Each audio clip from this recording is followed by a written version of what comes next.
যে জিনিসটা মানুষের জন্য অনেক বেশি প্রয়োজন সেটা আল্লাহ কম দিয়েছেন না বেশি দিয়েছেন? যে জিনিস একবার ব্যবহার না করলেও জীবন শেষ হয়ে যাবে, সেই জিনিসগুলো অপ্রয়োজনীয়, কম প্রয়োজন জিনিসগুলো আল্লাহ দিয়েছেন কম। গুরুত্বপূর্ণ জিনিস, কত গুরুত্বপূর্ণ জিনিস সেটা যদি চিন্তাশীলরা চিন্তা করে, চিন্তা করতে করতে বয়স শেষ হয়ে যাবে, জন্মের পর জন্ম হতেই থাকবে, প্রজন্মের পর প্রজন্ম শেষ হয়ে যাবে। আমার এই গবেষণা কিয়ামত পর্যন্ত শেষ করতে বলতেছিলাম। 24টি বিয়ের উপকারিতা আপনাদেরকে বলবো। নাম্বার 1, এটা লজ্জাস্থানের হেফাজত করে। আমরা যে দুনিয়ার স্বার্থ পাওয়ার জন্য, দুনিয়া লাভের জন্য যে দল কিংবা আদর্শের সাথে জড়িয়ে আছি, সেটা আপনি থাকেন, নিষেধ করছি না, কিন্তু মৃত্যুর পরে একজন শেষ নবী, বিশ্ব নবী মুহাম্মদুর রাসূলুল্লাহ সাল্লাল্লাহু আলাইহি সাল্লামের সঙ্গে এক দলে, মানে তার দলের লোক হয়ে কিয়ামতের দিন উঠতে চায়। এ ব্যাপারে কি আমাদের কারো দ্বিমত আছে? বিশ্বাস করুন, আল্লাহ কত রিজিক দাতা। আপনার সারা জীবনের ইনকাম দিয়ে একটা বেলা একটা তিমি মাছের খাওয়ার জুটবে না। জোরে বলেন সুবহানাল্লাহ। একটা বার যখন একটা তিমি মাছের বাচ্চা মায়ের স্তন থেকে দুধ পান করে, 5 মণ দুধ শুধু একবার চোষা মারাতে টানে। সুবহানাল্লাহ। রাসূলুল্লাহ বলেন, তুনকাহুল মারআতু লিল আরবা'a, 4টা জিনিস দেখে তোমরা বিবাহ করবে। জোরে বলেন কয়টি? আরো জোরে। যারা পারি সবাই জবান খুলে কোরআনুল কারীমের সোনালী আয়াতটি তেলাওয়াত করে নিন। আউযু বিল্লাহি মিনাশ শাইতানির রাজীম। বিসমিল্লাহির রাহমানির রাহিম। ওয়া মিন আয়াতিহি أن خلق لكم من أنفسكم أزواجا لتسكنوا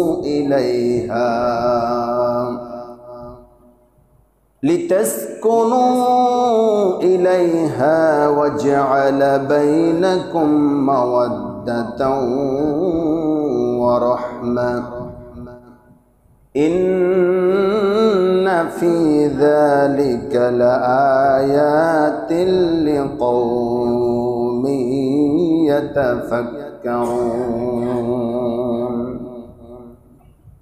وقال رسول الله صلى الله عليه وسلم من كان موسرا لأن ينكح ثم لم أنكح فليس مني إن الله وملائكته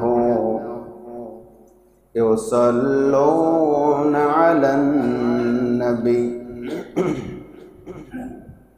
يا أيها الذين آمنوا صلوا عليه وسلموا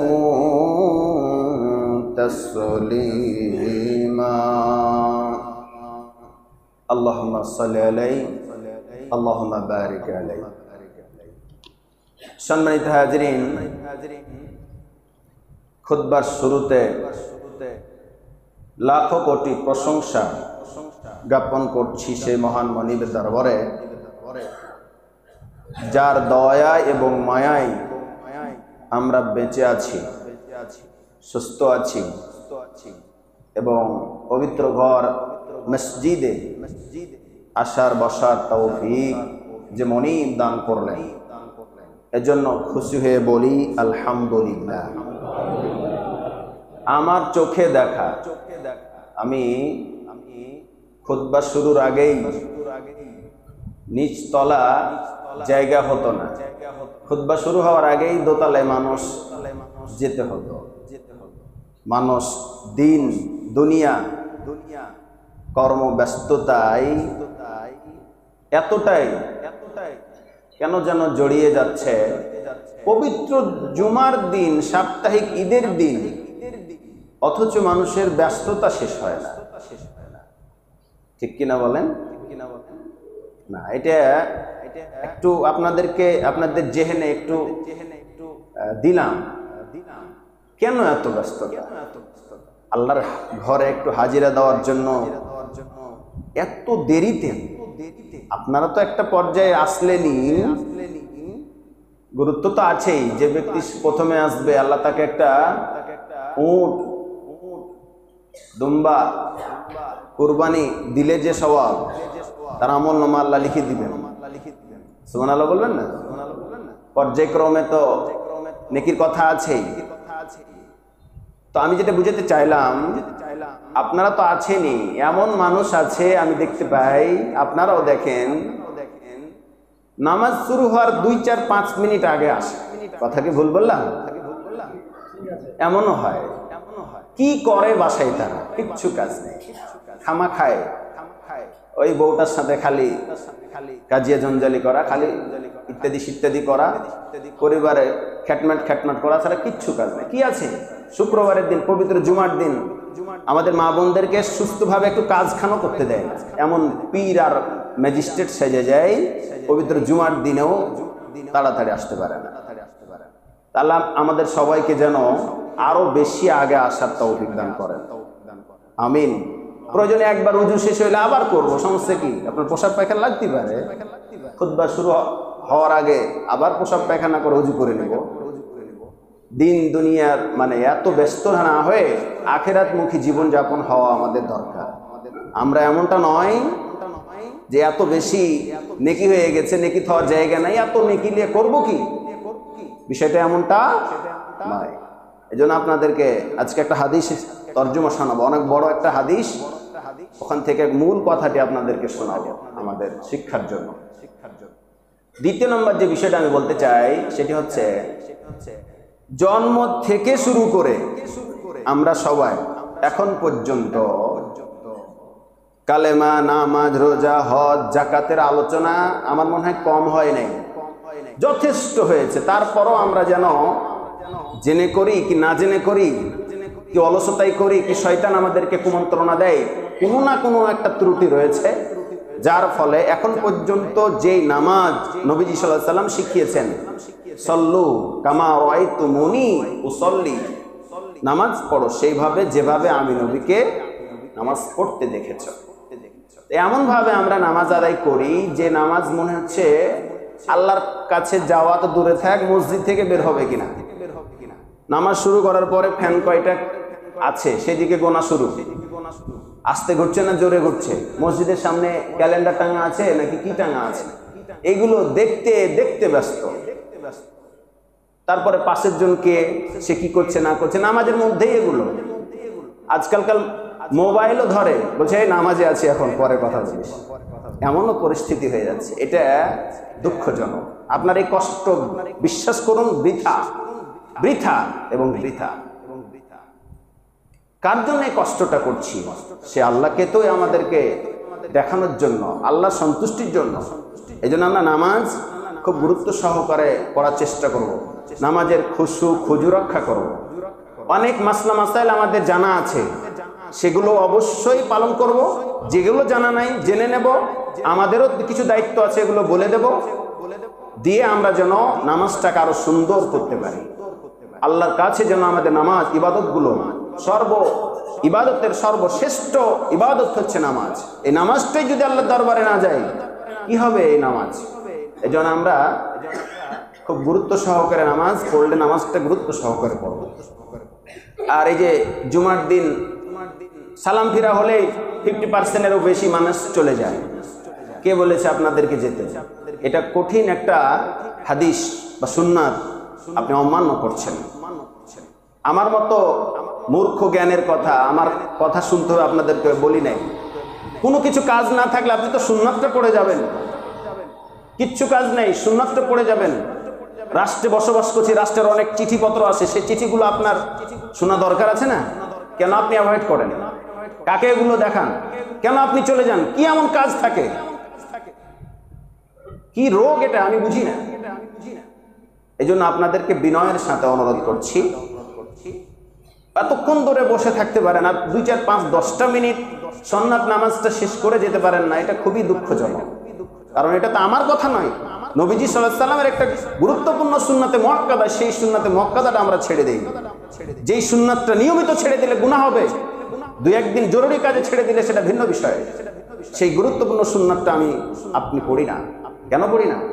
আল্লাহ রাসূল সাল্লাল্লাহু আলাইহি ওয়াসাল্লামের সুন্নাতকে অ্যাভয়েড করলে আপনার ঈমান কতটুকু সাচ্চা আছে সেটা আপনি নিজেকেই প্রশ্ন করেন, নিজেই খুঁজে পাবেন উত্তর।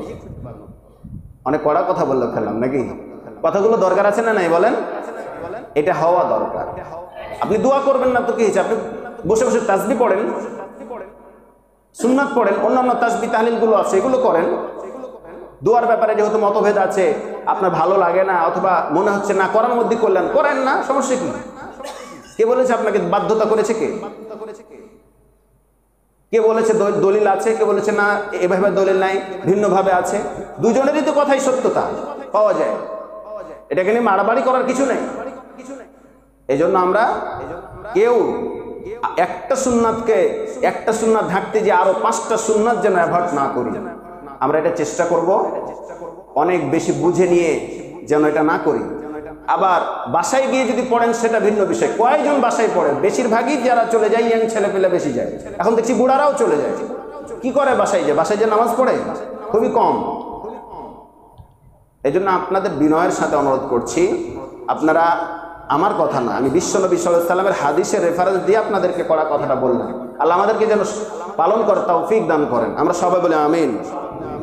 সম্মানিত হাজিরিন, আগামী দিন নামাজের খুজু নামাজ সম্পর্কে যতই শুনি না কেন আবার নতুন করে কিছু বলা দরকার, এটা নিয়ত রয়েছে। কিন্তু গত সপ্তাহে যেহেতু একটা বিষয় বলে আবার অন্য বিষয় ধরে নেব, বিষয়টা আমার কাছে একটু বেখাপ্পা মনে হয়েছে।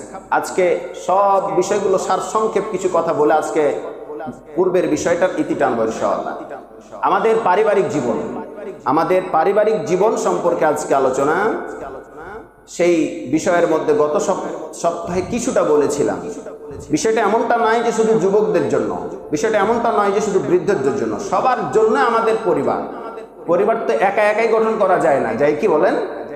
সবাই মিলেই পরিবার, বাবা মা ছেলে মেয়ে ভাই বোন স্ত্রী, এগুলো নিয়েই তো পরিবার। আমাদের সকলের পরিবারগুলো হোক আদর্শ পরিবার, আমাদের পরিবারগুলো হোক স্বাচ্ছা।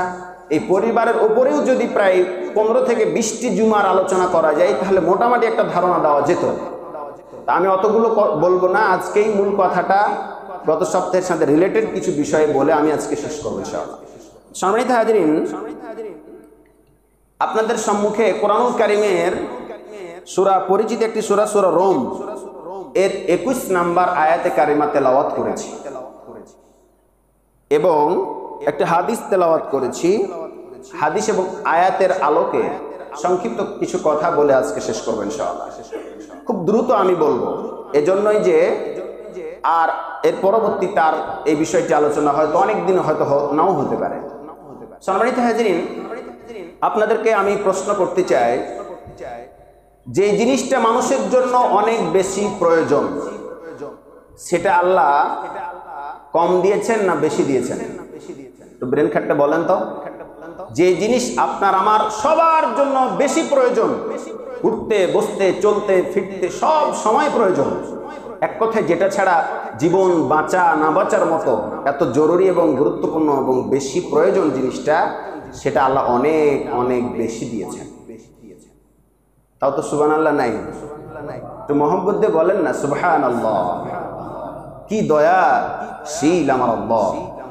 আর যে জিনিসটি প্রয়োজন কম, যে জিনিস একবার ব্যবহার না করলেও জীবন শেষ হয়ে যাবে, সেই জিনিসগুলো অপ্রয়োজনীয় কম প্রয়োজন জিনিসগুলো আল্লাহ দিয়েছেন কম।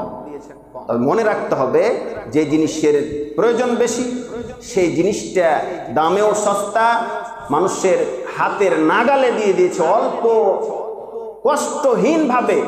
আল্লাহ যেন এমন ভাবে দিয়েছে, হাতের নাগালে দিয়েছে যাতে মানুষ কষ্ট ছাড়াই কিংবা অনেক অল্পতেই হাতের নাগালে পেয়ে যায়। কারণ এটা বেশি প্রয়োজন, ভালো করে মনোযোগ সহকারে শুনতে হবে। আর যে জিনিসটি প্রয়োজন কম সেই জিনিসটা আবার দাম অনেক বৃদ্ধি করে দিয়েছেন। উদাহরণ যদি দিই, আপনারা অনেকে হয়তো ভাবছেন যে কি হতে পারে, আপনারা অনেক বেশি জানেন। জাস্ট একটা উদাহরণ, যেমন ধরুন পানির কথা আমরা বলতে পারি না, পানি, এই পানি এত মানুষের প্রয়োজন যে পানি ছাড়া একটা দিন অতিবাহিত করা খুবই কঠিন বিষয়। কথা কি ভুল না সঠিক? এরপরে দেখেন, এজন্যই পানি অনেক বেশি প্রয়োজন হওয়ার কারণে পানি মানুষের হাতের নাগালে দিয়ে দিয়েছেন। এ পানি দিয়ে কি করি? পানি পান করি, গোসল করি, কাপড় পরিষ্কার করি, গরু, ছাগল, হাঁস, মুরগি ইত্যাদির প্রয়োজন হয়, তারপরে অনেক কিছু পরিষ্কার করার কাজে ব্যবহার হয়। এক কথায় পানি দিয়ে অনেক কিছু করি যেটা আমরা প্র্যাকটিক্যালে করে থাকি। কত গুরুত্বপূর্ণ পানি এবং প্রয়োজনীয়। সম্মানিত হাজরিন, শুধু পানি নলকূপ কিংবা মোটর চাপলেই পাওয়া যাবে বিষয়টা এমনটা নয়। আল্লাহ পাক অসংখ্য নদী, নালা, খাল, বিল, সাগর, মহাসাগরের ব্যবস্থা করে দিয়েছেন শুধু পানি আর পানি, যাতে মানুষ যত পানি তার চাইতে অনেক বেশি দিয়েছেন, যাতে করে আমার বান্দাদের কষ্ট না হয়। মহব্বত দিয়ে বলেন সুবহানাল্লাহ। জেনে খুশি হবেন, আমার মনে হয় জানেন বিষয়টা। তাম পৃথিবীর মধ্যে স্থলভাগ হচ্ছে একটা আর পানি হচ্ছে মানে 2 ভাগ। জোরে বলেন সুবহানাল্লাহ। কত পানি তাহলে দেখেছেন? আল্লাহ রব্বুল আলামিন 3 ভাগ, গোটা পৃথিবীকে 3 ভাগ করলে 2 ভাগই পানি, 1 ভাগ শুধুমাত্র স্থল মানে মাটি, যেখানে আমরা আপনারা বসবাস করি। পানি কত আল্লাহ দিয়েছেন, কারণ এটা প্রয়োজন। অর্ধেকও দেননি, ডবল করে দিয়েছেন প্রয়োজনের কারণে। এরপরে যদি আমরা চিন্তা করি, সোনা, হীরা, মণি, মুক্তায়া, এগুলোর দাম কম না বেশি? কথা বলেন, বেশি। এমনও লোক আছে যার পরিবারে জীবনে হীরা দেখে নাই, আছে না? হীরা না দেখে ওর কবরে চলে গেল, তো কি হয়েছে? তার জীবন পরিচালনা করতে কি কোনো ব্যাঘাত ঘটেছে? ঘটে নাই, কারণ এটা অনেক দামি জিনিস আর এটা প্রয়োজন কম, সেজন্য আল্লাহ দামি বানিয়ে দিয়েছেন। এ কথাটা এজন্যই বললাম, বলার তো অনেক কারণ আছে, আপনাদের সময় নষ্ট করলাম আর আমিও অনেক কথা অন্য কথা না বলে এ কথা বললাম। কারণটা কি? কারণটা হচ্ছে আমাদের পারিবারিক জীবনের মধ্যে অন্যতম একটি অধ্যায় হচ্ছে বিয়ে। যেই বিয়েটা আমরা করেছি সোনা, দানা, হীরা, মণি, মুক্তার মতো কঠিন, অথচ আল্লাহ রব্বুল আলামিন বিয়েটাকে পানির মতন সহজ করে দিয়েছেন। আলহামদুলিল্লাহ বলেন। জেনার করা তো দূরে থাক, জেনার ধারে কাছেও যেতে আল্লাহ নিষেধ করেছেন। লা তাকরাবুজ জিনা, জেনা করিও না বলেন নাই, জেনার ধারে কাছেও যাও না। এটা মারাত্মক কাজ, কঠিন কাজ, পাপী কাজ। অথচ আমরা ঘরে ঘরে, পাড়ায়, মহল্লায়, সমাজে, এলাকায়, দেশে, রাষ্ট্রে, গোটা বিশ্বে এখন জেনায় ভর্তি। অথচ বিয়ে হয়ে গেছে কঠিন। গত সপ্তাহে বলছিলাম, এজন্য আমাদেরকে বিয়েটাকে সহজ করতে হবে। জেনা যে কঠিন জিনিস, পাপের জিনিস, সেটাকে আমাদের কঠিন মনে করতে হবে। আল্লাহ আমাদেরকে এটা বোঝার তৌফিক দান করুন, বলেন আমিন। আল্লাহ রব্বুল আলামিন বলছেন সূরা রুমের 21 নম্বর আয়াত, وَمِنْ آيَاتِهِ أَنْ خَلَقَ لَكُم مِّنْ أَنفُسِكُمْ أَزْوَاجًا لِتَسْكُنُوا إِلَيْهَا وَجَعَلَ بَيْنَكُم مَّوَدَّةً وَرَحْمَةً। জোরে বলেন আল্লাহু আকবার। অনেকগুলো নিদর্শন মধ্যে আল্লাহ পাক বলেন আমার অসংখ্য অগণিত নিদর্শন রয়েছে, তার মধ্যে অন্যতম একটি নিদর্শন হলো আমি আল্লাহ তোমাদের মধ্য থেকে একজন স্ত্রী তোমাদের জন্য আমি সৃষ্টি করেছি, যার কাছে গেলেই তোমরা শান্তি পাবে। জোরে কোন সুবহানাল্লাহ। স্ত্রী হচ্ছে শান্তির জিনিস, আপনি পান অথবা না পান। আল্লাহর বক্তব্য হলো স্ত্রী হচ্ছে শান্তির জায়গা। সুবহানাল্লাহ বলবেন না? শুধু তাই নয়, আল্লাহ রাব্বুল আলামিন বলেন পরস্পরের মধ্যে এমন ভালোবাসা, এমন শান্তি, এমন সম্প্রীতি দান করেছি যা উভয়ের মধ্যে ছাড়া আর কোনো জিনিসে দান করি নাই। পরস্পরের মধ্যে সম্প্রীতি, দয়া সৃষ্টি করেছি। এরপরে কঠিন কথা আল্লাহ বলছেন, ইন্না ফি যালিকা লাআয়াতিল লিকাউমি ইয়াতাফাক্কারুন। জোরে বলেন আল্লাহু আকবার। এই বিষয়টা, এই জিনিসটা শুধুমাত্র কেবলমাত্র যারা গবেষক, যারা চিন্তাশীল, যারা গবেষক চিন্তাশীল, যারা ভাবনা চিন্তা নিয়ে ব্যস্ত, তাদের জন্যই শুধু নিদর্শন রয়েছে। আওয়াজ দিয়ে বলেন সুবহানাল্লাহ। এটা যে কত গুরুত্বপূর্ণ জিনিস, কত গুরুত্বপূর্ণ জিনিস, সেটা যদি চিন্তাশীলরা চিন্তা করে, চিন্তা করতে করতে বয়স শেষ হয়ে যাবে, জন্মের পর জন্ম হতেই থাকবে, প্রজন্মের পর প্রজন্ম শেষ হয়ে যাবে, আমার এই গবেষণা কিয়ামত পর্যন্ত শেষ করতে পারবে না। একটু আওয়াজ দিয়ে বলা যায় কিনা সুবহানাল্লাহ। এজন্য এই নিয়ামতটা এখনো যারা বঞ্চিত, বাবা হোক মা হোক, ছেলে হোক মেয়ে হোক, উভয়কে বলতেছি, খুব একটা ডেঞ্জারাস সিদ্ধান্ত নিয়ে আছেন যে বিয়ে না করা। এটাকে খুব দ্রুত আমাদেরকে, যাদের বয়স হয়েছে, অবশ্যই বিয়ের মাধ্যমে আমাদেরকে হালাল সম্পর্কে জড়াতে হবে। শুধু বিয়ে একটা ফায়দার উপকার নয়, এমন একটা গুরুত্বপূর্ণ একটা ইবাদত এবং গুরুত্বপূর্ণ জিনিস, সম্পর্কে জিনিস। আপনার ছেলের সঙ্গে আমার ছেলের বিয়ে হওয়ার মাধ্যমে একটা বংশ আত্মীয় সম্পর্ক হলো, সুবহানাল্লাহ বলেন না? এভাবে করে পরবর্তী তাদের বংশধরেরা আরো কত আত্মীয় স্বজন বৃদ্ধি করবে, এভাবে পুরো বিশ্ব মুসলিম ঐক্য তৈরি হওয়ার একটা মাধ্যম। চিন্তা করেছি। আর গত সপ্তাহে বলতেছিলাম 24টি বিয়ের উপকারিতা আপনাদেরকে বলবো। নাম্বার 1, এটা লজ্জাস্থানের হেফাজত করে। সুবহানাল্লাহ বলেন।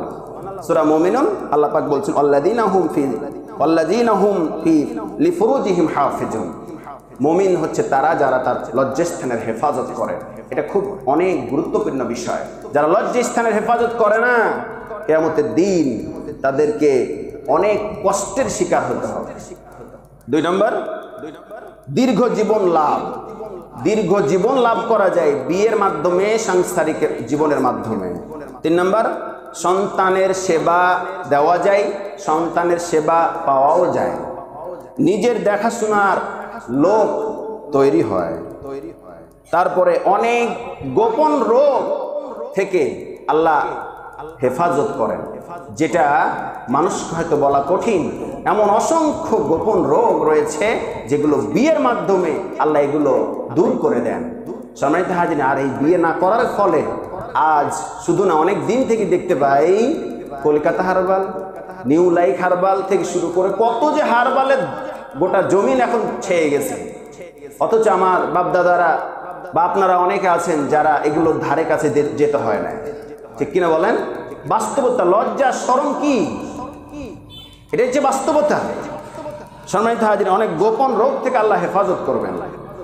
তারপরে স্বাস্থ্য ভালো রাখে, মন মেজাজ ঠান্ডা রাখে, আর্থিক সমস্যা দূর করে দেয়, খারাপ অভ্যাস দূর করে দেয়, খারাপ জিনিস দেখার অভ্যাস দূর করে দেয়, আজীবন সাহায্য লাভ, মানসিক চাপ দুশ্চিন্তা কমে যায়, দুঃখ সুখের ভাগাভাগি লোক তৈরি হয়, জীবনের ঝুঁকি কমে যায়। মেডিকেল সায়েন্স বলছে যাদের বয়স, বিশেষ করে মেয়েদের ক্ষেত্রে 35 বছর হয়ে যায়, ওই মেয়ের গর্ভধারণ করা অনেকটাই 50%-এরও বেশি জীবনের ঝুঁকি থেকে যায়।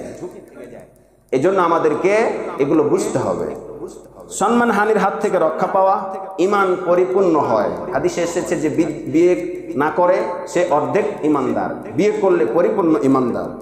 পরকীয়ার হাত থেকে রক্ষা পাওয়া, ইবাদতে মজা, আজে বাজে চিন্তা থেকে দূরে থাকা, আগে থেকে মেনে নেওয়ার মন মানসিকতা, ডিভোর্স তথা তালাকের হার কমে যাবে, আল্লাহ রাসূল সাল্লাল্লাহু আলাইহি ওয়াসাল্লামের বিধান পালন করা হয়, পরবর্তী প্রজন্ম দোয়া করার লোক তৈরি হয়। এভাবে নানান ধরনের বিয়ের উপকারিতা আমরা চাইলে এখান থেকে খুঁজতে পারি। সম্মানিত হাজিরিন, আমরা যদি মনে করি ঠিক আছে সমস্যা নাই, আপনার যতই বলেন আমি এটাতে রাজি নয়, আপনাদেরকে একটা সুসংবাদ শোনাই। ধরেন আমরা এখানে অনেক মতাদর্শের মানুষ থাকতেই পারি, কেউ হানাফি, কেউ আহলে হাদিস, কেউ আওয়ামী লীগ, কে বিএনপি, কে জাতীয় পার্টি ইত্যাদি ইত্যাদি থাকতে পারে। আমরা যে কারণে করি সেই কারণটা হচ্ছে আমরা মনে করি এই কাজটা করে মরলেই আমরা নাজাত পাবো। সেটা আপনার ব্যক্তিগত বিষয়, আমি যেটা করি সেটা আমার ব্যক্তিগত বিষয়। আল্লাহ পাক ভালো জানেন। সবার কল্যাণমূলক কাজগুলো আল্লাহ কবুল করুন, বলেন আমিন। আমি যে জন্য বললাম, আমি আপনি সবাই মিলে যদি বলি আমরা যে দুনিয়ার স্বার্থ পাওয়ার জন্য, দুনিয়া লাভের জন্য যে দল কিংবা আদর্শের সাথে জড়িয়ে আছি সেটা আপনি থাকেন, নিষেধ করছি না, কিন্তু মৃত্যুর পরে একজন শেষ নবী, বিশ্ব নবী মুহাম্মদুর রাসূলুল্লাহ সাল্লাল্লাহু আলাইহি সাল্লামের সঙ্গে এক দলে, মানে তার দলের লোক হয়ে কিয়ামতের দিন উঠতে চায়, এ ব্যাপারে কি আমাদের কারো দ্বিমত আছে? কথা বলেন, আছে? এখানে ভিন্ন মানুষ থাকতে পারে, ভিন্ন দলের আকৃতি থাকতে পারে, কিন্তু মরার পরে আল্লাহ রাসূল সাল্লাল্লাহু আলাইহি ওয়াসাল্লাম সবাই আমাদেরকে এক দলের লোক মনে করে উঠা, এটা আমরা সবাই চাই। এটা যদি চাই তাহলে হাদিসটা শুনুন, মান কানা মুসিরান লায়ানকিহা, যার সামর্থ্য আছে সে যেন বিবাহ করে। তারপর আল্লাহ রাসূল বলছেন সুম্মা লাম ইয়ানকিহ ফালাইসা মিন্না, যে ব্যক্তি সামর্থ্য থাকার পরও বিবাহ করবে না সে আমার দলভুক্ত নয়। জোরে কন্যা আউযুবিল্লাহ। বিয়ে নামক নিয়ামতকে যারা অস্বীকার করবে, বিয়ে নামক বিধানকে যারা অস্বীকার করবে, অবজ্ঞা করবে, অবহেলা করে, দেরি করবে কিংবা না করবে, গুরুত্ব না দেবে, কিয়ামতের দিন আল্লাহ রাসূল সাল্লাল্লাহু আলাইহি ওয়াসাল্লাম তাকে পরিচয় নেবেন না, বলবে না যে এই লোকটি আমার দলের লোক। জোরে কন্যা আউযুবিল্লাহ। কিয়ামতের দিন আল্লাহ রাসূল সাল্লাল্লাহু আলাইহি ওয়াসাল্লাম যদি বলে এই লোকটি আমার দলভুক্ত নয়, এই লোকটিকে আমি চিনি না, আমার উম্মত নয়, আমার দলের লোক নয়, কিয়ামতের দিন কি অবস্থাটা হতে পারে চিন্তা করে দেখেন। এজন্য বিয়েটা যেমন তেমন বিধান নয়, পরিবারে জড়াটা যেমন তেমন বিধান নয়, এটি অনেক অনেক গুরুত্বপূর্ণ বিধান। আল্লাহ আমাদের সবাইকে সুন্দরভাবে জীবন পরিচালনা করার তৌফিক দান করুন, বলেন আমিন। সম্মানিত হাজিরিন, অনেকে রিজিকে চিন্তা করে কি খাওয়াবো। আল্লাহ পাক বলছেন ওমা মিন দাব্বাতিন ফিল আরদি ইল্লা আলাল্লাহি রিজকুহা। আওয়াজ দিয়ে বলেন আল্লাহু আকবার। আপনি চিন্তা করতেছেন এই মুহূর্তে আমার ইনকাম নাই, সোর্স নাই, কিছু নাই, বাপের হোটেলে বসে বসে খাই, স্ত্রীকে কি খাওয়াবো, সন্তান হলে কি খাওয়াবো। রিজিকের দায়িত্ব জোরে বলেন কার? শুধু আপনার না আমার না সবার? বলেন সবার। আল্লাহ পাক বলছেন ওমা মিন দাব্বাতিন ফিল আরদি ইল্লা আলাল্লাহি রিজকুহা, জমিনে যত বিচরণশীল প্রাণী রয়েছে, বিচরণশীল প্রাণী রয়েছে, আপনি আমি শুধু নয়, পশু পাখি থেকে শুরু করে সাগরের মহাসমুদ্রের মধ্যে একটা তিমি মাছ পর্যন্ত বাদ যায় না, যেই তিমি মাছের সারাটা জীবন আপনি যদি রান্না করেন, আর একটা তিমি মাছকে যদি বলেন আমি সারা জীবন যা ইনকাম করেছি সব ইনকামের সম্পদ দিয়ে টাকা দিয়ে তোকে একটা বেলা খাওয়াবো রে তিমি মাছ, বিশ্বাস করুন আল্লাহ কত রিজিক দাতা। আপনার সারা জীবনের ইনকাম দিয়ে একটা বেলা একটা তিমি মাছের খাওয়ার জুটবে না। জোরে বলেন সুবহানাল্লাহ। একটা বার যখন একটা তিমি মাছের বাচ্চা মায়ের স্তন থেকে দুধ পান করে, 5 মণ দুধ শুধু একবার চোষা মারাতেই টানে। সুবহানাল্লাহ আসতে বলেন। একবেলা যখন একটা বার যখন তিমি মাছ মানে বড় মাছ, যার ওই বাচ্চার মা যখন একটা বার সামান্যভাবে কোনো রকম চলার মতো খাবার গ্রহণের জন্য খাবার খায়, তখন 450 মণ খাবার একটা তিমি মাছ গ্রহণ করে। বলেন তো এতগুলো কথা বলার কারণ হলো, বলেন তো এত বড় তিমি মাছের খাবারের যোগান দেয় জোরে বলেন কে?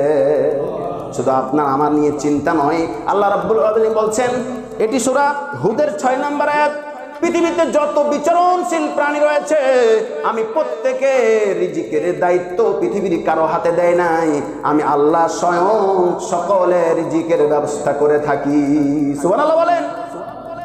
চিন্তা কিসের? খবরদার রিজিকের চিন্তা করবো না যে আমি কি খাওয়াবো, এই চিন্তা করা যাবে না। সম্মানিত হাজিরিন, এরপর আল্লাহ রাব্বুল আলামিন আরো বলছেন, এটা আর বলবো না যেহেতু সময় স্বল্পতা, আরেকটা হাদিস বলাই লাগবে। সেটি হচ্ছে আর দুইটা হাদিস বলতে হবে, দুইটা না তিনটা।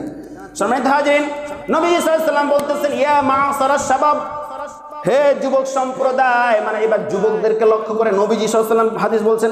সহিহ বুখারী হাদিস নাম্বার 5066, ইয়া মা'শারাশ শাবাব, হে যুবক সম্প্রদায়, মান ইসতাতা'a বা'আতা ফালইয়াতাজাওয়াজ, যাদের সম্পদ আছে মানে সামর্থ্য আছে তোমরা বিয়ে করে নাও। ফাইন্নাহু আগাদ্দু লিল বাসার ওয়া আহসানা লিল ফারজ, বিয়ে করার মাধ্যমে তোমার বাসর তথা চক্ষু নিম্নগামী থাকবে। বিয়ের মাধ্যমে তোমার অবৈধ যে দৃষ্টি সেই দৃষ্টিটা থাকবে না, অটোমেটিক আল্লাহ সাহায্য করবে, যে দিক সেদিক আর তাকাতে মন চাইবে না। জোরে কোন সুবহানাল্লাহ। তোমার চক্ষু নিম্নগামী হয়ে যাবে। শুধু তাই নয়, ওয়াল আহসানু লিল ফারজ, তোমার যৌনাঙ্গ হেফাজতে থাকবে। বিয়ে করলে এটা লাভ।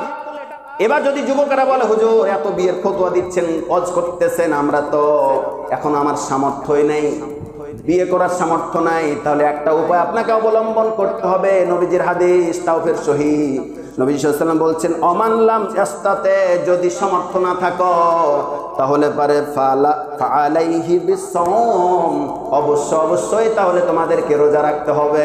না, অপশন দুইটা, হয় বিয়ে করে ফেলেন আর না হয় রোজা রাখেন। রোজা রাখলে লাভটা কি? ফাইন্নাহু লাহু বিসা, রোজা কুপ্রবৃত্তি থেকে আল্লাহ হেফাজত করবেন। জোরে কোন ঠিক কিনা? অপশন দুইটা, একটা হচ্ছে হয় বিয়ে করতে হবে, আর যদি না করেন যত পাপ হবে এই পাপের জবাবদিহি আপনার শেষ হবে না, আর না হয় রোজা রাখতে হবে। রোজা রাখলে অনেকটাই আল্লাহর ভয় অন্তঃকরণে জাগ্রত থাকে, খারাপ কাজ, খারাপ দৃষ্টি, লজ্জা স্থানে হেফাজত আল্লাহ রেখে দেন। এই জন্য আমাদেরকে এটা চেষ্টা করতে হবে। সম্মানিত হাজিরিন, তিনজন ব্যক্তি খেয়াল করে শুনবেন, যেটা ভূমিকায় প্রথমে বলতেছিলাম।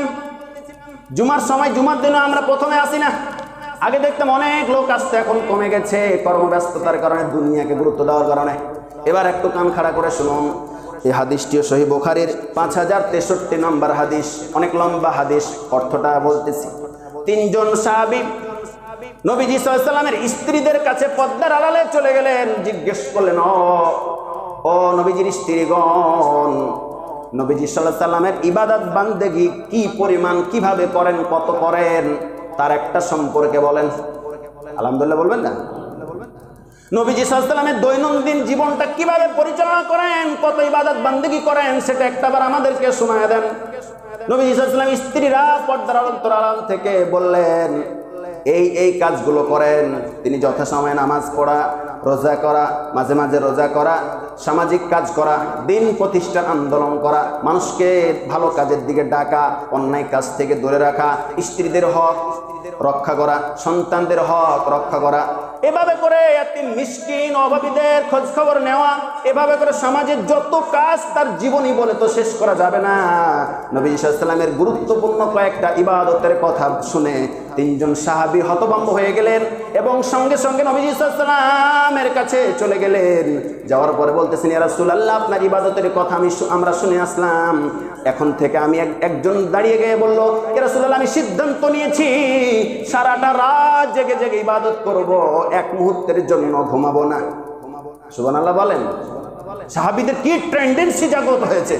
আরে ভাই, আপনাকে তো জুমার দিনে শুধু আজানের আগাখানে ডাকতেছি, আপনাকে বলি নাই যে সকাল থেকে বসে থাকেন, কারণ আজান হয়ে গেলে ফেরেশতারা আমলনামা লেখা বন্ধ করে দেয়। তার আগে যত মুসল্লি আসে তত মুসল্লির নেকি লেখার জন্য ফেরেশতারা প্রতিযোগিতা করে। সম্মানিত হাজিরিন, নবীজি সাল্লাল্লাহু আলাইহি ওয়াসাল্লামের কথা শুনে একজন সাহাবী বললেন, সারাটা রাত ইবাদত করব, জেগে থাকবো, একটা মুহূর্ত ঘুমাবো না। আর একজন সাহাবী দাঁড়িয়ে গেলেন, বলেন, ইয়া রাসূলুল্লাহ, আমি বিরতিহীন ভাবে শুধু রোজাই রাখবো, কোনোদিন বিরতি দিব না, বিরতিহীন রোজা রাখতেই থাকবো। আর একজন বলল, ইয়া রাসূলুল্লাহ, আমি দেখতে পাচ্ছি পরিবার, সন্তান সন্ততি মনে হচ্ছে ঝামেলার জিনিস, এই ঝামেলাতে আমি জড়াবো না, তথা বিয়েই করবো না, শুধু ইবাদত আর ইবাদতে মাশগুল থাকবো। নবীজি সাল্লাল্লাহু আলাইহি ওয়াসাল্লাম মুচকি হেসে বললেন, ওগো নবীর সাহাবীরা, আমি বিশ্ব নবী যে ব্যক্তিকে আল্লাহ নবী করে পাঠিয়েছেন, সেই বিশ্ব নবী রাত্রে ইবাদত করে, মাঝে মাঝে রোজাও রাখে, তিনি বিয়ে করে সংসার পরিচালনা করে, কোনো সমস্যা হয় না। তোমরা কোন ওলি হয়ে গেলে এগুলো বাদ দিয়ে সব একটা একটা করে সিদ্ধান্ত নিলে যে এগুলোই করব? সুবহানাল্লাহ বলেন। সুতরাং এমনটা নয় যে যে কোনো জিনিস একটা গ্রহণ করে আপনি শেষ করে দিবেন। আমাদেরকে বুঝতে হবে সংসার, পরিবার, বিয়ে, শাদী, সমাজ, আত্মীয় স্বজন, পরিবার, সব কিছু নিয়ে ইসলাম। একটা জিনিস গুরুত্ব দেওয়া যাবে না। অনেকে আছে নামাজে ভালো, পরিবারের সাথে কোনো খোঁজ নেই, আত্মীয় স্বজনের সাথে সম্পর্ক ভালো নাই, এই নামাজ দিয়ে আপনি করবেন কি? এই জন্য আমাদেরকে জাহান্নামের আগুন থেকে বাঁচতে হলে নিজেকে বাঁচতে হবে, পরিবারকে বাঁচাতে হবে, আত্মীয় স্বজনকে বাঁচাতে হবে। আত্মীয় স্বজনের আপনার সাথে সম্পর্কই নেই, কিসের জন্য মারামারি হয়েছে, কি হয়েছে, কোনো সম্পর্ক নেই। এই সম্পর্ক না থাকার কারণে আপনার নামাজ রোজা বিফলে যাবে, বিষয়টা নয়, এমনটা নয়, অনেকটাই ক্ষতির কারণ হয়ে যেতে পারে। সম্মানিত হাজির, সর্বশেষ একটা হাদিস, নবী সাল্লাল্লাহু আলাইহি ওয়াসাল্লাম বলেন, তুনকাহুল মারআতু লিল আরবা'a, চারটা জিনিস দেখে তোমরা বিবাহ করবে। জোরে বলেন কয়টি? আরো জোরে। বিয়ে করার পূর্বে চারটা জিনিস দেখতে হবে কন্যার পক্ষে। নাম্বার 1 লিমালিহা, এক নাম্বার হলো সম্পদ। ওই মেয়ের কিংবা মেয়ের বাপের কত সম্পদ আছে সেটা আগে দেখতে হবে। নবীজির হাদিস, হাদিস নাম্বার 5090 সহিহ বুখারীর। 2 নাম্বার ওয়ালি হাসাবিহা, তার বংশটা কেমন, কোন বংশের মেয়েটা সেটা দেখতে হবে। কয়টা গেল? 3 নাম্বার ওয়াজামালিহা, তার সৌন্দর্য, রূপ সৌন্দর্য দেখতে হবে। 3টা হলো। 4 নাম্বার ওয়ালিদিনিহা, তার দিনদারিতা কেমন, পর্দাশীলা কিনা, দিনদারিতা কিনা সেটা দেখতে হবে। এই 4টি কথা বলে নবী সাল্লাল্লাহু আলাইহি ওয়াসাল্লাম হাদিসটি ক্লোজ করতে পারতেন, বন্ধ করতে পারতেন, কিন্তু না করে নবী সাল্লাল্লাহু আলাইহি ওয়াসাল্লাম বলছেন, ফাদফার বিযাতিদ দ্বীন। আল্লাহু আকবার। এই 4টির মধ্যে তোমরা সর্বাধিক গুরুত্ব দেবে দিনদারিতাকে। দেখতে যদি একটু খারাপ হয়, বংশ যদি কমাও হয়, সম্পদ যদি না থাকে, দিনদারিতা, ধার্মিকতা যদি বেশি থাকে, সেই মেয়েটাকে বিবাহ করে তুমি সুখে হও। সুবহানাল্লাহ বলেন। নবীজি নিজে বলেছেন, সুখী হওয়ার ক্ষেত্রে দিনদারিতাটা খুবই জরুরি। এই জিনিসটা আমাদেরকে খেয়াল রাখতে হবে। আর যদি দিনদারিতা না দেখে বিবাহ করো, আজকে হাদিসটা বাস্তবে রূপ পেয়েছে, যারা সম্পদ, বংশে এবং সৌন্দর্য দেখে বিবাহ করে, ওই বিবাহগুলা ম্যাক্সিমাম টিকে না, এবং টিকে না, জোরে কোন ঠিক কিনা? নবীজি হাদিস বলতেছেন, তারিবাত ইয়াদাক, যদি এগুলো না দেখে বিবাহ করো তাহলে তোমাদের ধ্বংস অনিবার্য, মানে নিশ্চিত ধ্বংস তোমাদের হবেই হবে। নবীজি সাল্লাল্লাহু আলাইহি ওয়াসাল্লাম যেখানে হাতে লিখে দিয়েছেন, বলে গেছেন, সেটা সত্য হবেই। এজন্য আমরা বিয়ের ক্ষেত্রে অবশ্যই দিনদারিটা দেখব ইনশাআল্লাহ। এরপরে যৌতুক না দিয়ে মোহর নগদ দেব ইনশাআল্লাহ। সাথে সাথে অনুষ্ঠানে অনেক ভিডিও এখন চালু হয়েছে, যে ভিডিও না করলেও নয়, এই ভিডিও করে পর্দার কোনো বালাই থাকে না। এটা একটা কমানো দরকার। ইসলামিক মুসলিম ফ্যামিলিতে এত কিসের বেপর্দা হয়ে? এগুলো আপনাদের পরামর্শ, আদেশ না, পরামর্শ। আর আদেশ নয় কেন? আল্লাহ রাসূল সাল্লাল্লাহু আলাইহি ওয়াসাল্লাম আল্লাহ তো বলেই দিয়েছেন পর্দার বিষয়টা। এজন্য ভিডিওতে পর্দার বরখেলাপ হয়, এগুলো আমাদেরকে বন্ধ করতে হবে। মেয়েদের পক্ষ থেকে কোনো উপহার নেওয়ার মতো ছোট লোকে অভ্যাস যেন না হয়, কারণ নবী সাল্লাল্লাহু আলাইহি ওয়াসাল্লাম নিজের কন্যাদেরকে বিবাহ দিয়েছেন, অথচ এমন কোন উপঢৌকন দিয়েছেন বলে প্রমাণিত নাই। যা খুশি মনে প্রয়োজন মনে করেছে সেটা দিয়েছেন অথবা দেন নাই, এভাবে বাধ্যবাধকতা নাই। আল্লাহ আমাদেরকে হেফাজত করুন। কারণ একটা মেয়ে 15-20 বছর পর্যন্ত লালন পালন করে বাবা তার কলিজার ধনটাকে বরের হাতে, ছেলের হাতে তুলে দেয়, এর চাইতে বড় পাওয়ার কি হতে পারে? এজন্য নারীদেরকে বিবাহ করার ক্ষেত্রে অবশ্যই দিনদারিতাটা আল্লাহ আমাদেরকে দেখার তৌফিক দান করুন। সুন্দর পরিবার গঠনে আল্লাহ আমাদেরকে সহযোগিতা করুন।